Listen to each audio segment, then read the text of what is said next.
Hi, Connie. It is almost 2 o'clock. I'm at San Diego State University right now. I'm kind of taking a little break. I'm having some snacks right now.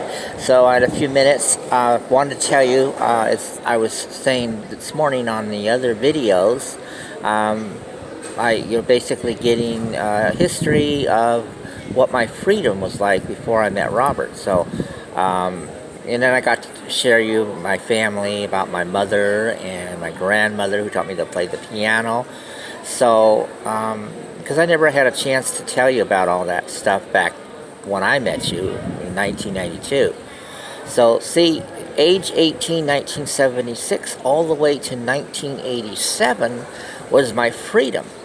From 1976 18 all the way to 1987, and I was in 1987 29. Okay, when I met you 1992, I was 34 years old. I started working at the hospital in 1979, age 21. I was 21. I didn't meet you till 14 years later, which makes it 1992, which made me 34. So I was actually still young, 34 years old when you met me, because I look younger than that because I was so thin when you think about it. But I was 34 when I met you. So from the time of 1979 to 1992, I had not met you. So between that time, 1979, all the way to 1987, I was at the hospital before Robert even came. Robert got hired actually in 1986. I trained Robert, okay? Actually, Sue wanted me to train him on my floor because he had to be trained on all floors. So when I met Robert in 1986 and 85, when they hired him, actually 1985 they hired Robert, I trained him, and he from my area like 2 or 3 days. Okay, after that, then he was learning all the other floors. So I really didn't associate with Robert till the mid-year of 1986. I hired, he hired by the hospital, and then he was going out with Beverly's nephew, Jim Washburn. Okay, Jim Washburn was Beverly's nephew. And Robert was going out with Jim Washburn. That was Robert's ex, okay? Beverly didn't know that. Now, Beverly knew that Robert and Jim Washburn and Dwayne, her two nephews, that they were good friends.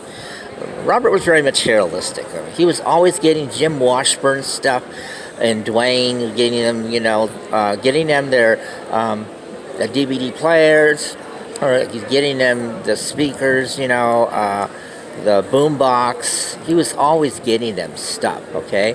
That's the way Robert operated. Even before I met Robert, I observed how he was always basically, he was always giving young kids things, okay? So when I met Robert, I met him basically when he was being trained at the hospital, okay? I didn't really see him that much except for my social get-togethers with my friends, Clifford and Ken and Sally and Melanie and Joyce and Janet Stevens and Ken and Clifford. Those were my circle of friends, basically, before I even lived with Robert, okay?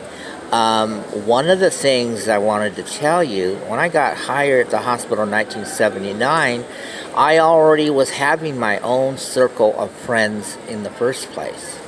Because what happened was, I was already associating with friends at the hospital and also at my church.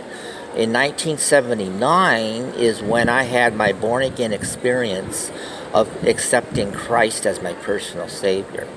And I became a born-again evangelical Christian in June 23rd, 1979, Saturday at 4:30 p.m. Pastor Dave Jones from Bob Jones University, was a preacher, and he was preaching at my friend Guy and Antis. They got married, and they invited me to their wedding. I can tell you more details about that later. So I got saved and became born again then, and then I became friends with people at the Baptist Church. I went to Valley Baptist Church, Independent Bible Fundamental Church, in El Cajon, up on Prescott. You know where that big Baptist church, that Southern Baptist Church is? Okay, First Baptist Church.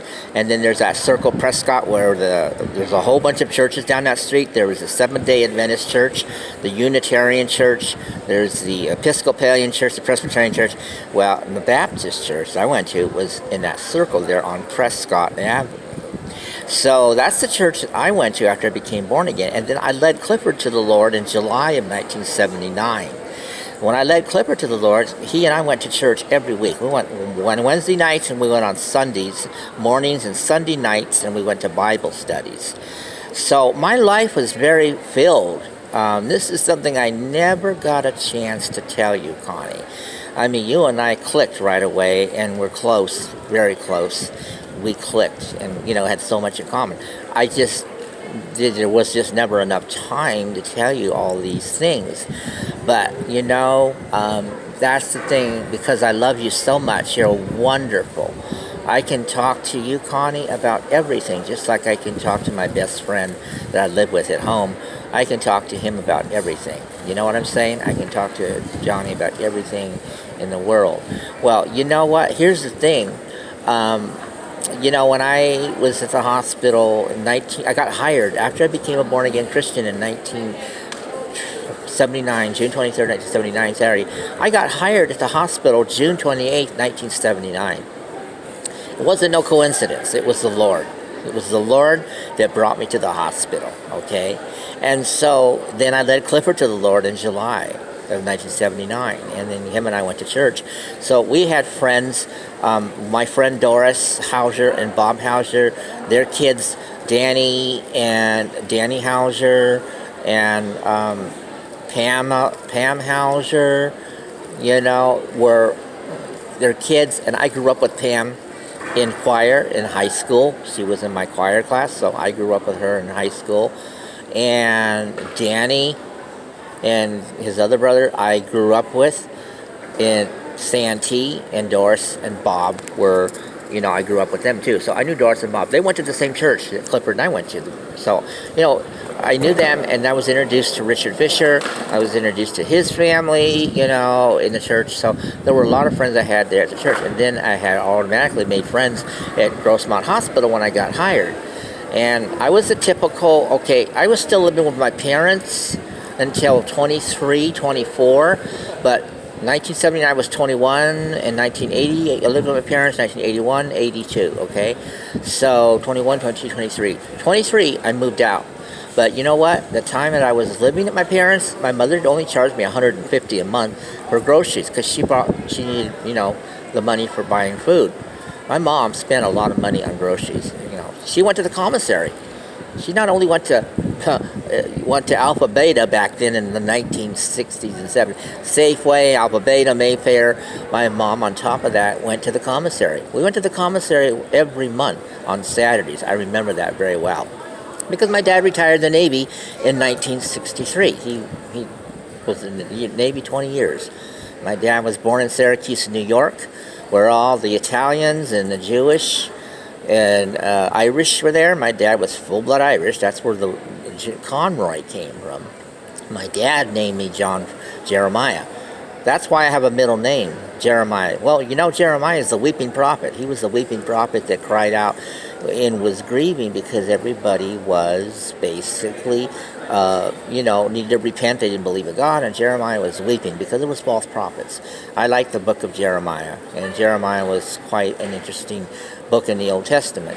But that was my middle name. My dad's middle name was Francis, John Francis Conroy. Now, my dad's parents, Hazel L. Conroy was his mother's name. I met his mother, growing up as a child. His dad I did not meet because his dad died before I was born.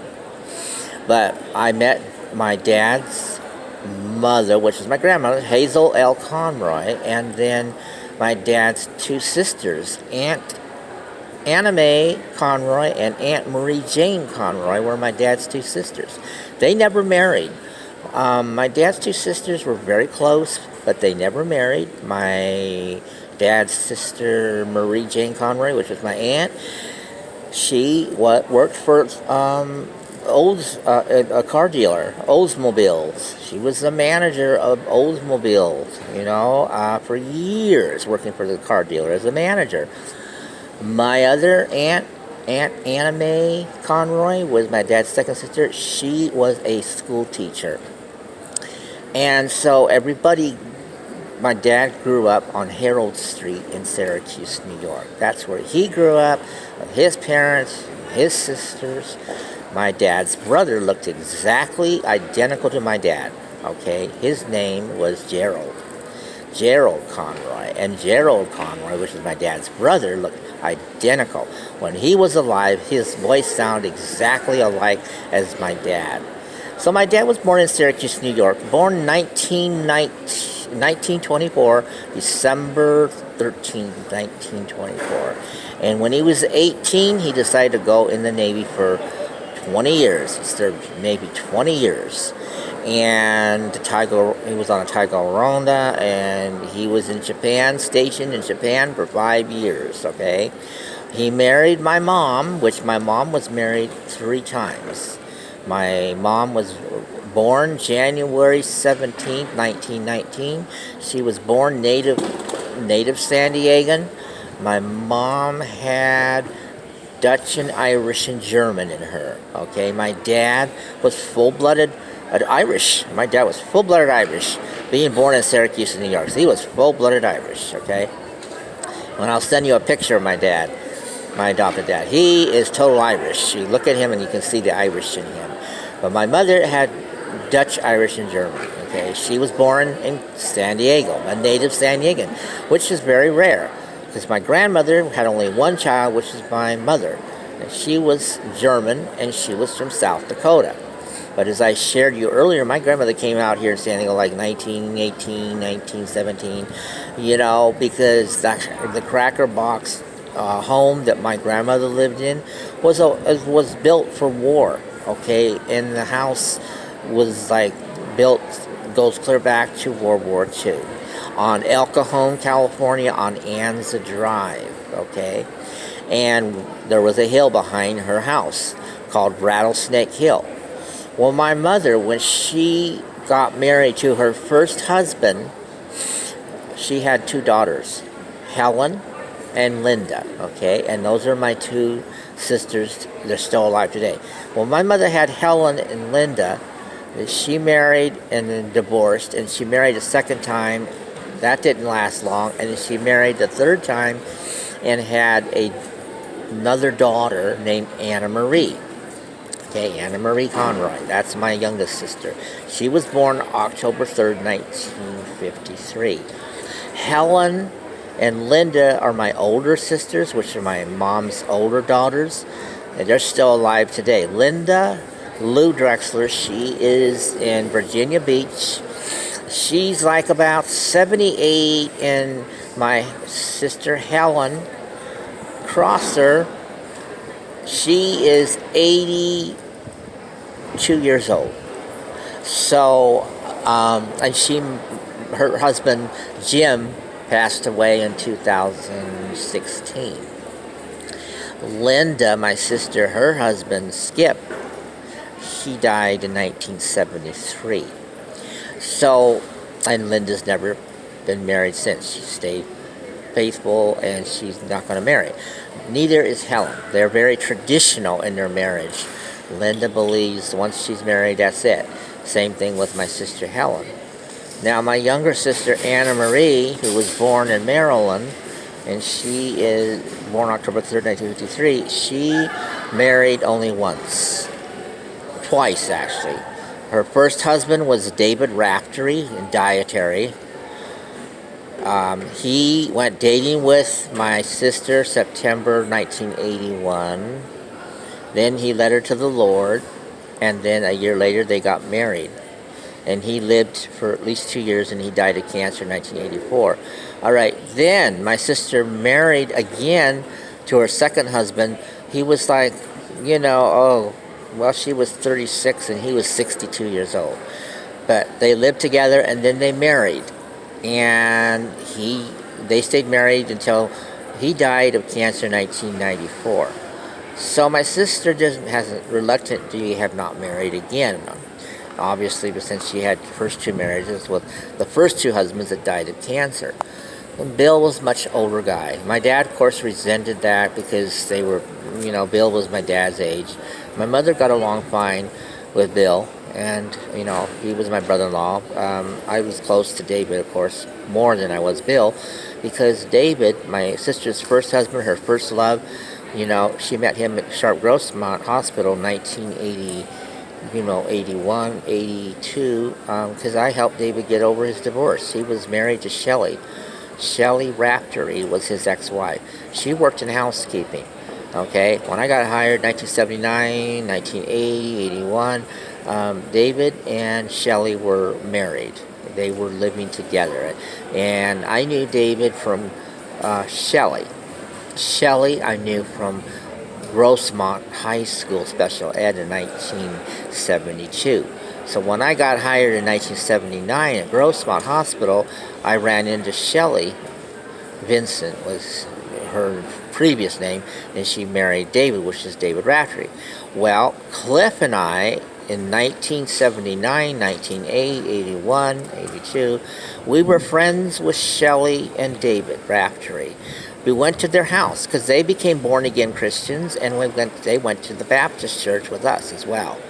There's another story about that, about David's relationship with Shelley and Clifford and I.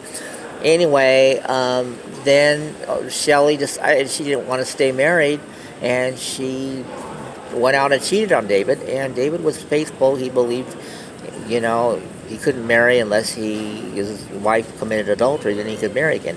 Well, anyway, make a long story short, I'll tell you the details later. They went their own way, they divorced, of course, and then David went out with my sister. And he led her to the Lord. And then a year later, they got married. And everybody at Grossmont Hospital and Dietary went to my sister's wedding. People in housekeeping as well. It was wonderful. And they got married at the Baptist church, okay? So, and then, of course, they had a great marriage for 3 years, but then, unfortunately, the Lord took him home 1984. So, you see, that part of my life, and then I was involved with my own circle of friends, Clifford and Ken, that used to work in Dietary. He worked in Dietary from 1971 to 1991. He worked it, and he retired, and then he moved back to Arkansas, okay? Ken and I became good friends. So I met him through Clifford. Cliff knew Ken, and Cliff knew Jimmy Carr, and Cliff knew Billy. They all came from the special ed program at Grossmont High School. Grossmont Hospital had a program, Connie, which they allowed the special education students to be trained in-service training before they even went out to work in the world. And then as they learned those skills and training, then they got hired and they became employees. That's why they can't fire Billy, they can't fire Jimmy, they couldn't fire Clifford, because technically they were grandfathered into the hospital, and they were into the special education program. And that program, when Dietary, that Grossmont Hospital had, was for all the way from 1970s to the 80s and all the way to the 90s until Sharp merged and took over Grossmont Hospital. Grossmont Hospital was an entirely different hospital, Connie. It was just totally different. It wasn't the same thing at all. So I'm just telling you that it was really, really, really wonderful working at Grossmont Hospital before it became Sharp. Again, a lot of my acquaintances and a lot of my friends were at the hospital, and I had friends at the church. So I'd go to work, all the time, get off work. What did I do? Well, I was living with my parents, but still, I didn't always come home right away. My parents knew that. I would just tell them, look, I'm not going to be home tonight, and that would be it. The nights that I was home, I would eat dinner at home. The nights that I was not home, I'd eat dinner out. And I was in heaven because I was eating out. I was buying books at that time. I was buying a lot of Christian books, okay? Being a newborn Christian, I wanted to read everything about theology, about the Christian history of the church, everything, Christian culture. I wanted to read the theology, learn the Hebrew and the Greek and the concordance. I spent this in my 1970s, 80s. I was reading all the time. In my 20s and 30s, I didn't drink, I didn't smoke, I didn't party. I was really a bookworm, and I would read Christian books and Christian theology, and I would also compare religions and learn about the denominations and all this stuff, okay? And then me and Cliff went to Baptist church for at least 4 years, and then we went to another church, and then I went and discovered other churches and diversity and so forth. And between that and playing my piano, not only at work for physical rehab and mental rehab at Grossmont Hospital back in the 70s and 80s, I was also busy playing for church. I played the piano regularly at the Baptist church. I played the piano at other churches as well. So I had quite an ample opportunity playing piano at other churches. And then, like I told you about my teacher, Lucy Goulart, I reunited with her, and I was able to play piano for her and her mother, and I helped her at the time her mother was a patient at the hospital. And, she loved my piano playing. Her mother thought the world of me, of course. And, of course, I grew up with Lucy Goulart, as I told you about the history of Lucy Goulart and all this. So, and I got good evaluations in the 1980s at Grossmont Hospital. I typically went, it was different living with my parents. If I was home, I ate dinner. If I wasn't home, I ate out.